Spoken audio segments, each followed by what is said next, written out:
En nombre del Padre, del Hijo y del Espíritu Santo. Amén. Amados hermanos, en nuestro Señor Jesucristo, nos encontramos en el primer domingo de Pasión. Como ven, las imágenes, salvo el Vía Crucis, veladas, y parte de esto está tomado del final del Evangelio. Nuestro Señor se escabulle, haciéndose invisible, como dice San Juan Crisóstomo, comentando este pasaje, para no ser apedreado por los judíos. Y por cierto, no solamente ese detalle, sino también toda la connotación que tiene hasta el vaciamiento profundo y desmantelación de los altares y del tabernáculo, y su gran significado profético, apocalíptico, milenarista, guste o no guste, de lo que pasará con la Iglesia antes de la parusía, en esa gran hecatombe de apostasía principalmente, y que nos toca vivir. Otra cosa es que no se lo quiera ver. Pues bien, así la pasión ya nos adentra directamente con todo lo que va a acontecer en la vida mortal de nuestro Señor.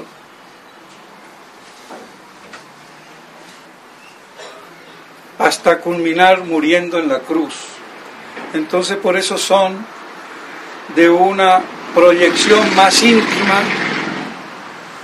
y directa con la pasión y muerte de nuestro Señor Jesucristo estos dos domingos. Y eso es lo que debe de asimilar nuestras almas en estos dos domingos de pasión. Claro que el mundo, distraídos, nos tiene y nos hace eludir el significado no solo de la Cuaresma, sino de su parte ya próxima de la pasión y muerte de nuestro Señor. Y así también pasará la Pascua de Resurrección sin mayor contenido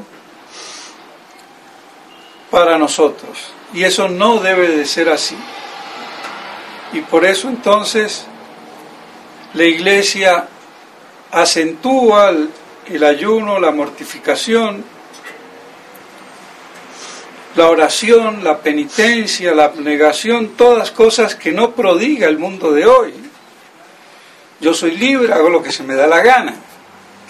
Si quiero me vuelvo gay, geisa y la monachita también. Pues bueno. Entonces vemos cómo hay que nadar contracorriente y mantenernos en ese espíritu de atmósfera católica para que podamos realmente poder vivir la Cuaresma, la Semana Santa, y después glorificarnos, regocijándonos con la resurrección de Pascua, y así vivir cristianamente. Entonces, ese es poco más, poco menos el significado de este tiempo de los domingos de pasión. Y vemos en el Evangelio de hoy esa pugna en su culmen prácticamente entre los judíos, los fariseos y nuestro Señor, esa contumacia, ese enfrentamiento que los lleva a detestar al Mesías que esperaban. Y eso sigue hasta hoy. Esa es la esencia del judío. Judío bueno no existe, será un bobo entonces o un imbécil. Pero judío que se respete, por definición es malo y anticristo. Eso hay que tenerlo claro. Eso de hermanos mayores, tu abuela. El padre de ellos es Satanás. Eso hay que tenerlo clarísimo. Y el Islam deriva del judaísmo con también connotaciones cristianas. Y la prueba está que están allá en el monte Moria, en la mezquita de Omar, que eso que era. Entonces, ahí fue donde Abraham sacrificó, y por eso ellos se apropiaron de eso. Es todo el judaísmo que traen, corrompido evidentemente y con algunos elementos también católicos. Pero el Islam es la judaización de los bárbaros del desierto, ni más ni menos. Que para medio civilizarse tuvieron que ir a Damasco, la gran capital de la gran Siria, de lo que era la civilización en aquella época.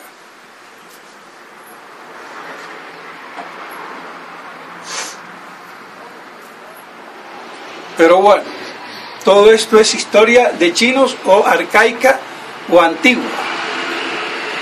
Pero bien, de todos modos, esa oposición, esa confrontación, por eso el lenguaje de nuestro Señor es claro.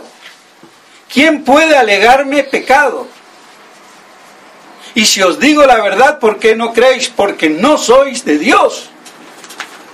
El que no cree en la palabra de Dios no es de Dios. Si es un alma buena, buenita, de buena fe, aún naturalmente tiene que aceptar la palabra de Dios. Tiene que creer en la divinidad de Cristo. Si no lo hace es porque pone un óbice, pone un obstáculo, o peor, ya lo puso y lo que le pone es un paredón, como un buen fariseo, y tú eres un endemoniado samaritano. Y se acabó. Esa es la polémica que hay. Y en este sentido el cristianismo es polémica. Nos guste o no nos guste. Y por eso estamos en plena polémica. Hoy apocalíptica, pero polémica siempre hubo. Ese ecumenismo de las religiones es la babosería más grande que hay.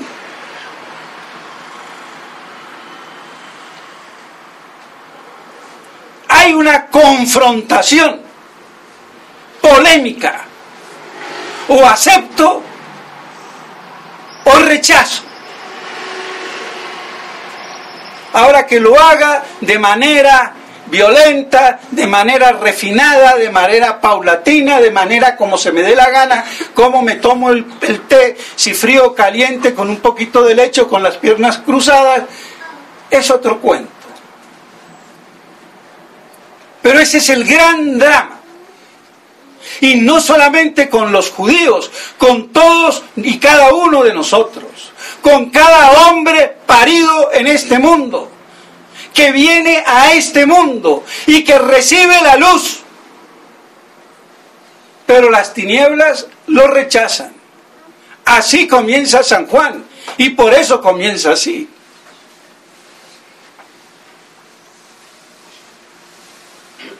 Entonces no nos asombremos, porque esto que pasa con los judíos pasa con el católico. Nada más que el católico tiene la ventaja de haber sido bautizado desde que nació.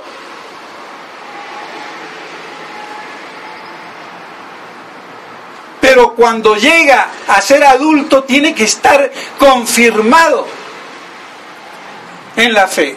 Y para eso hay un sacramento.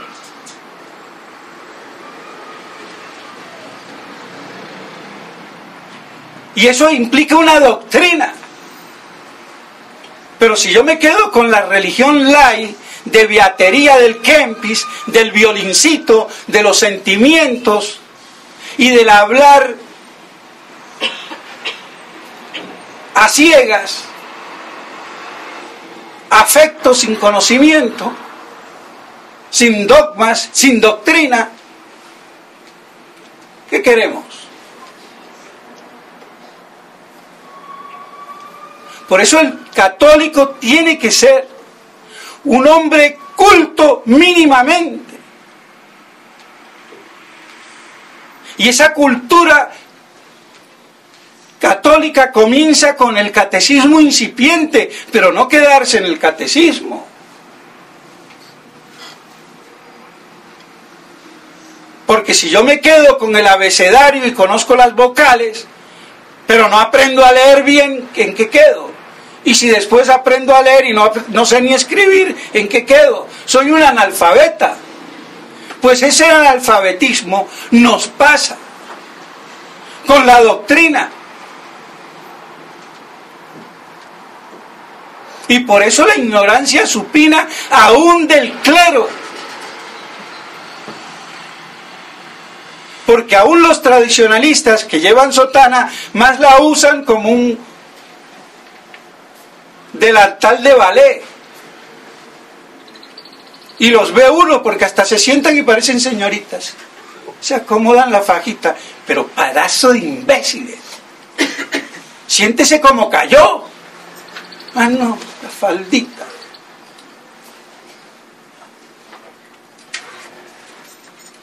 Eso muestra la mentalidad que tienen. Les sale inconsciente. ¿Qué vamos a hacer? Por eso en los modales, en la actitud, en los gestos, en el andar y el hablar, se conoce la gente. Eso lo dicen las Escrituras. Cómo mira, cómo camina. Es todo el lenguaje que hay, mimético.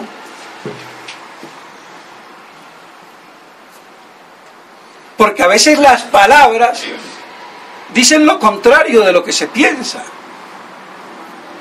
o de lo que se es. Entonces, tenemos así esa gran confrontación. Y debemos siempre, si somos de Dios, oír la palabra de Dios y aceptarla. Y aquí nuestro Señor se afirma como el Mesías. Que no, si en un seminario como Ecón, un seminarista dijo que Cristo nunca afirmó que Él era Dios, que eso lo digan en un seminario modernista bien, pero en uno tradicionalista, vean los pedazos de liberales que llegaban ahí. Aquí está la afirmación. ¿Quién es mi Padre? Vuestro Dios. Ese es mi Padre.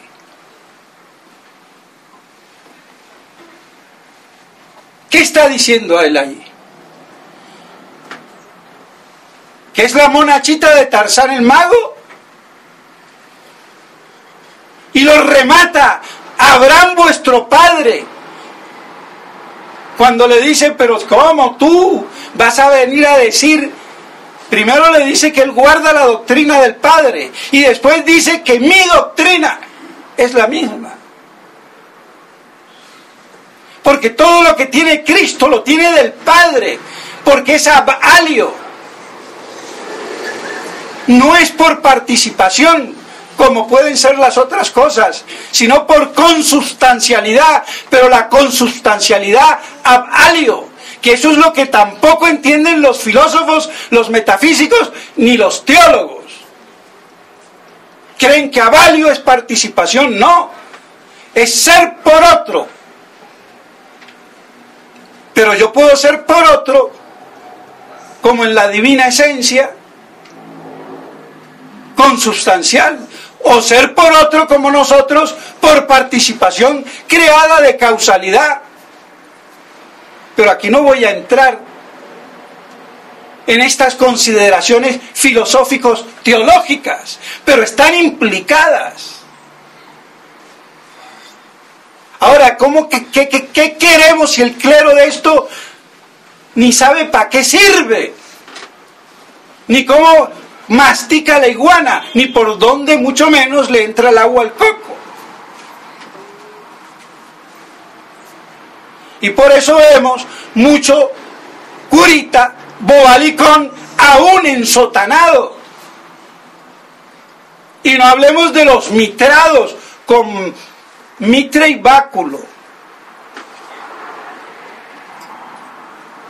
que no saben ni dónde tienen el báculo, ni menos dónde tienen puesta la mitra.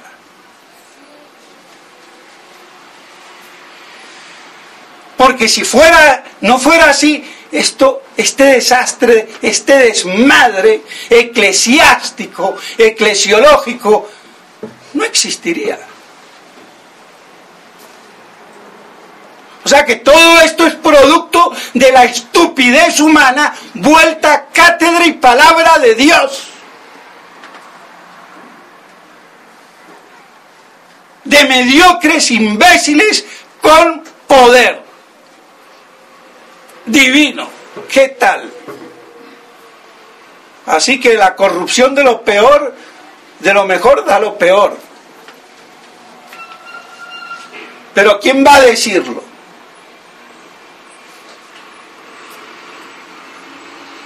Ni aun los mediocres tradicionalistas. Porque hay que decirlo, en la tradición hay mediocres, de obispos y de sacerdotes. No estoy hablando de fieles, que esos son los pobrecitos del paseo, los que sufren las consecuencias, como los hijos en un matrimonio. Son los que sufren la orfandad del desamor de sus padres. Y aquí de la imbecilidad del clero, del sacerdote, de la jerarquía de la iglesia, desjerarquizada. Entonces, nuestro Señor es clarísimo. Le responde, ¿cómo si no tienes ni 50 años y ya vistes a Abraham? Antes que Abraham exista, yo soy. Y no como maltraducen yo existo, que eso es otro problema gramatical y filosófico, que confunden ser con existir. La existencia es la connotación de tener el ser. Y es un estar fuera de las causas. Existere. Pero Dios es.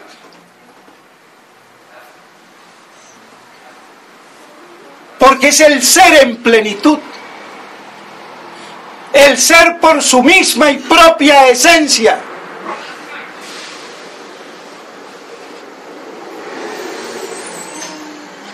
Entonces, yo soy.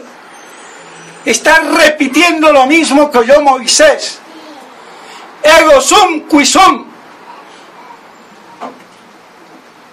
Yo soy el que soy. Y eso es Yahvé o Yahvé o Jehová.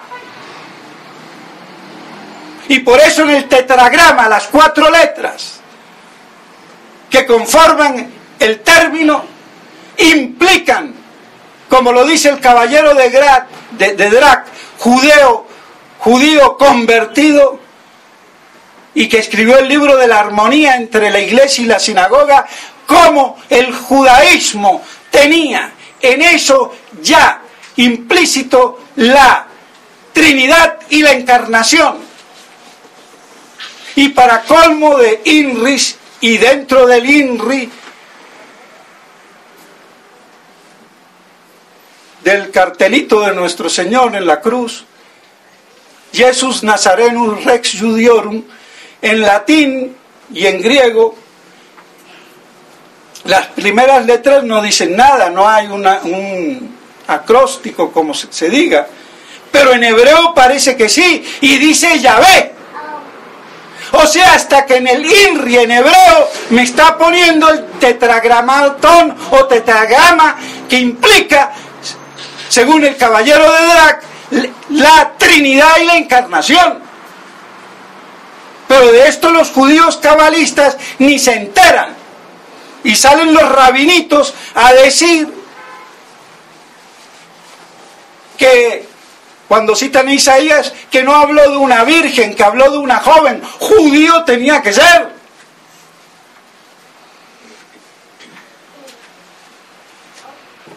Es que el judaísmo es la manipulación adulterada de la palabra de Dios. Lo mismo que el protestantismo con el Nuevo Testamento. Y de paso también con el Antiguo.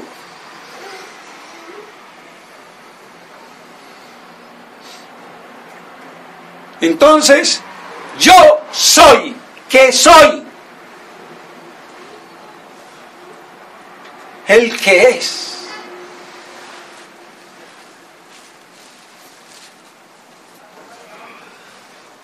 Entonces está afirmando que Él es Dios.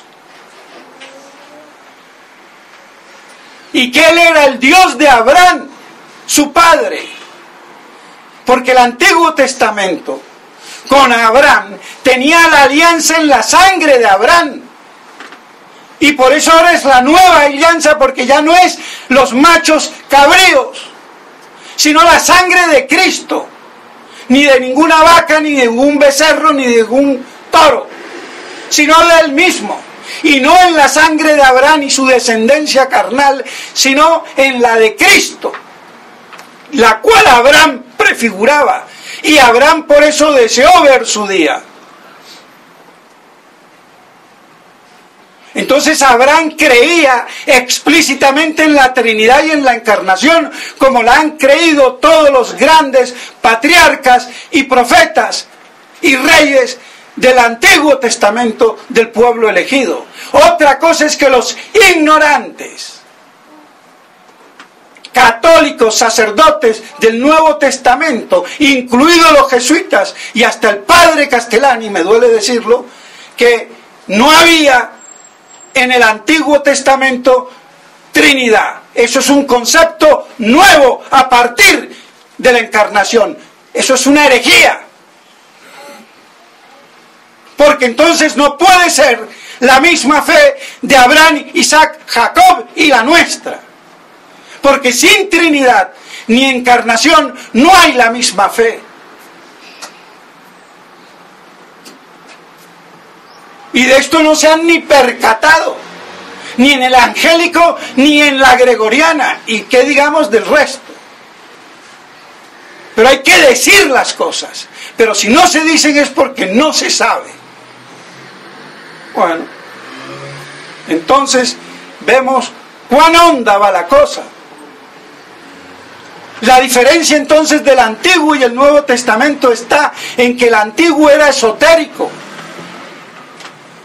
no a la manera de la cábala y de la brujería y del esoterismo, sino oculto para el pueblo ignorante que debía de ser preparado, ya que fácilmente idolatraba. No hicieron eso apenas salieron del Mar Rojo adorando un ídolo. Entonces había que prepararlo, pero como dice Santo Tomás, los mayores, los que tenían la obligación de enseñar al pueblo la fe, esos sí creían. Y el pueblo creía implícitamente en la fe de los mayores. De esto no se dice ni se sabe absolutamente o prácticamente nada.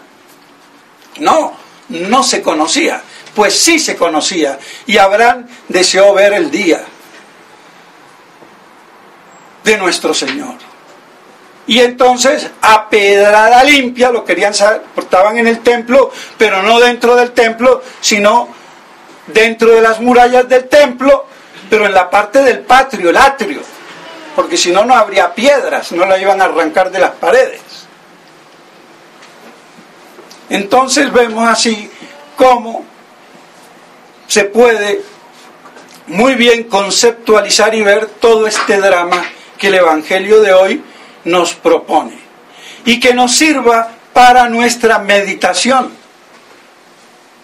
cuaresmal y ahora de pasión, y nos vayamos adentrando en este espíritu con lo que falta para así festejar la gran Semana Santa y después ya regocijarnos en la gloriosa resurrección de nuestro Señor.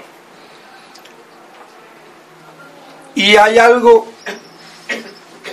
que podría obviarlo, pero es que hay que darle duro al que conculca la verdad. Porque los peores enemigos ahora no son los modernistas, son los pseudo-tradicionalistas tusistas. El domingo pasado ya les dije, y ahora vuelven y sacan artículos copiados del francés.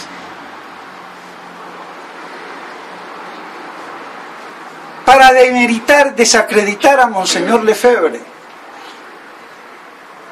El que lo hizo un tal Petrus, que es un cobarde que no pone su nombre en francés, y el tontico de José González, como buen bruto que es, y cabezón, pues lo publica.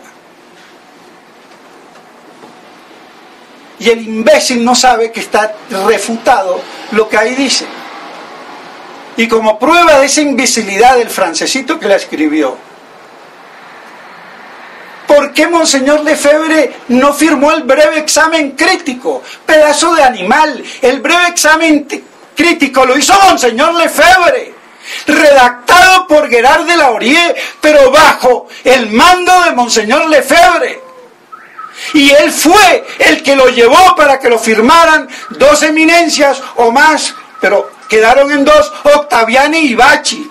Y el imbécil, ¿por qué no firmó el breve examen crítico? Es que es el odio sistemático.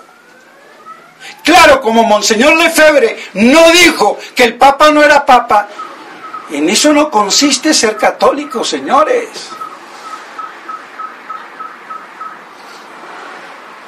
Y entonces, a sacar la firma de Monseñor Lefebvre, que ya se lo refuté a Monseñor Tissier y ahora se lo voy a recordar para que no tenga que pagar purgatorio por eso, por imbécil. Porque él tendría que haber dicho, por lo menos, que si aparecía una firma, esa firma no es del voto, que era secreto y era electrónico, sino que fue la firma del acta de las 4 constituciones que promulga el Papa o el papanata homosexual de Pablo VI, judeo-masónico.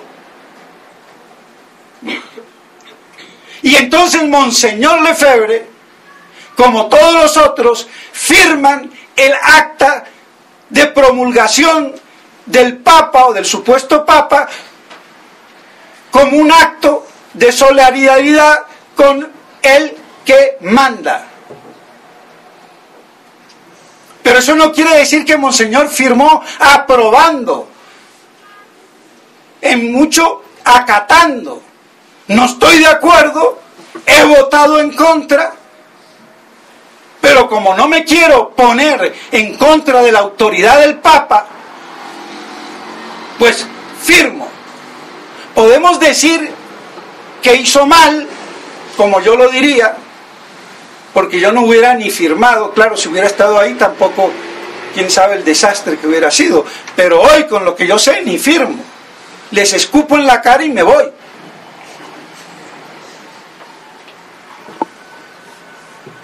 Pero claro, hay que ver el contexto. Entonces Monseñor estuvo muy siempre asido al trono pontificio. Y la imbecilidad que empiana de todo el clero de los años 40 y 60 era que el Papa era un semidios en la tierra. se echaba un flato y eso era Espíritu Santo. Orinaba y eso era agua bendita. ¡Ojo! Por eso hay que recordar lo de Torquemada, que creo que me equivoqué cuando dije que Pedro de Osma. No, él con el que tuvo la disputa fue con el otro, el Tostado, el obispo, que terminó siendo obispo de Ávila y era conciliarista. Pero lo traje a cuento porque justamente como estos tantunos dicen que Pedro de Osma y Monseñor Lefebvre lo identifican, pero ¿cómo? Si el cardenal Torquemada, en contra del conciliarismo de Pedro de Osma y de el Tostado, es el que va a decir que un papa hereje pierde el pontificado, y no lo pierde distinguiendo herejía interna o externa. La herejía que sea interna y va lo mismo. Y por otro dijeron, no, un momento, tiene que ser externa, porque de lo interno ni la Iglesia no juzga. Entonces, como un anticonciliarista como Juan de Torquemada, el tío de el gran inquisidor Torquemada, que por cierto eran de ascendencia judía, pero buenos conversos. Por eso el problema no es de sangre. Entonces, al no tener claro lo de Torquemada, claro, y después de la definición de Pío IX de la infalibilidad del Papa, las cosas se volvieron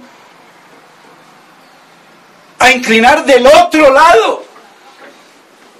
Pero es que la verdad está en la única y posible verticalidad, que es un solo punto. Entonces, claro, Monseñor Lefebvre acató y por eso firmó, y firmó también en nombre propio y de otro como procurador, y por eso él decía que él no había votado y que eso no era de la votación, y nadie vota 4 artículos o decretos juntos, es uno por uno. Entonces eso fue el acta de promulgación del Papa, que invitó a que los otros firmen, y Monseñor Lefebvre parece ser que firmó. Pero eso no quiere decir que él aceptaba y aprobaba esa promulgación, estaba en contra. Entonces, ¿por qué firma? Porque acata, se somete sumisamente ante la autoridad, pero no está de acuerdo con lo que hace la autoridad. Y eso es lo que no dice Monseñor Tissier, presionado por Smithberger, porque cuando hizo el libro estaban en Menzingen. Y por eso le llamé la atención a Monseñor Tissier cuando me lo mandó. Y ahí tengo la carta de él, donde me dice que ciertamente si hay una tercera edición del libro lo corregirá, pero que él no sabe cuándo, porque no sabe si va a haber una tercera. Entonces el mismo Tissier no estaba ni seguro. Entonces, ¿qué vienen a hacer estos francesitos imbéciles y los españolitos estos, que de esta historia no conocen ni dónde están parados? Denigrar de Monseñor Lefebvre. Además, pudo pasar, en el peor de los casos, a Monseñor Lefebvre lo que le pasó a Ocio, el gran obispo de aquel entonces. El concilio de Nicea, si mal no recuerdo, era el delegado del Papa.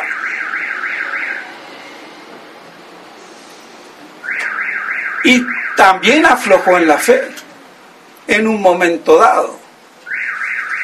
Y le sacan, por eso muchos historiadores, su falencia. Pero eso fue un punto negro de Ocio, que después también rectificó y se enmendó, porque hasta Cristo cayó por tierra 3 veces yendo al Calvario. Entonces dejemos de ser imbéciles.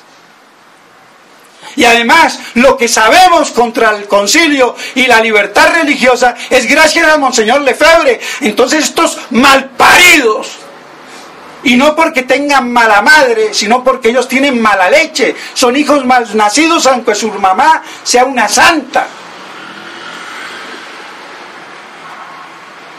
No tienen otra cosa que desacreditar a Monseñor Lefebvre y de Castromayer, que también firmó el acta.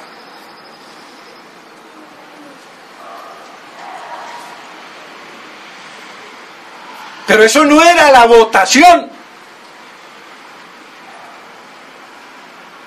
Y si Tissier quería hacer la biografía y hablar bien, hable bien y claro como lo estoy haciendo yo, o si no, no toque el tema, pedazo de imbécil. Pero como había ya en esa época que llevar la fraternité al acuerdo que está por verse, entonces ya comenzaban las cosas. ¿Y yo esto por qué me lo sé? Porque ese era todo el problema que yo tenía con mis superiores. Yo no me chupaba el dedo ni en Colombia, ni en México, ni en España, ni en Portugal. A ver, que me caiga agua bendita o meado. Ojo, cuidado. Hay que ver qué pastel me traen, si es crema chinchí o cacacá. ¿Qué pasa? Pero es mucho más cómodo, yo obedezco como monjita imbécil, virgen estúpida, a los deseos de mi superior. Y si me dice que me agache, me agacho. Y no para rezar. Y lo hago con toda la mala intención para que nos dé asco. Pero para que también nos dé asco en defensa de la verdad. Y no tener oíditos mariconcitos que oyen cualquier cosa y ven cualquier cosa y eso no pasa nada. Y el cura que dice las cosas como son, es que habla duro, no me gusta cómo habla, pero vete al chorizo.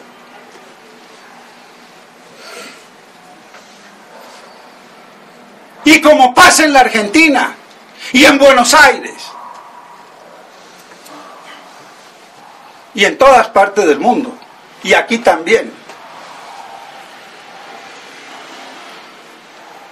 Y así entonces, cuando sale uno de cachetito colorado y hablando como una mujercita, en vez de ser un maricón, perdónenme, es un santito. Sí, claro.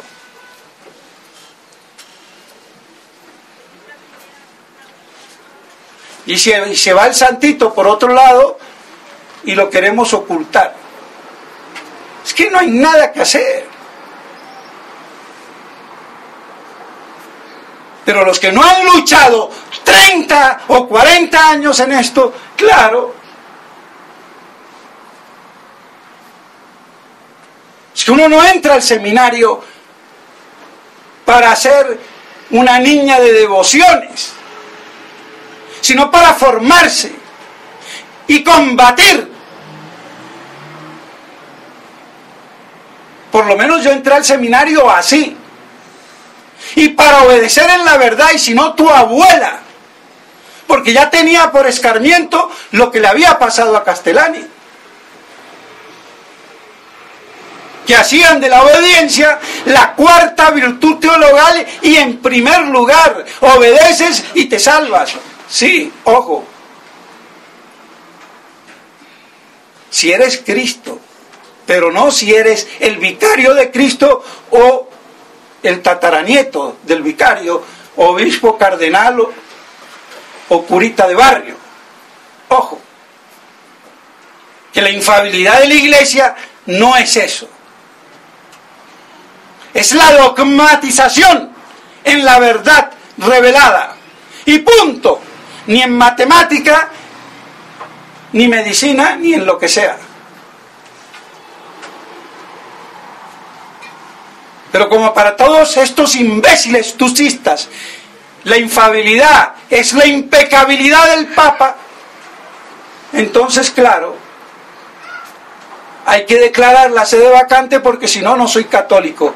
Pero tú lo que eres es un hereje cismático, imbécil.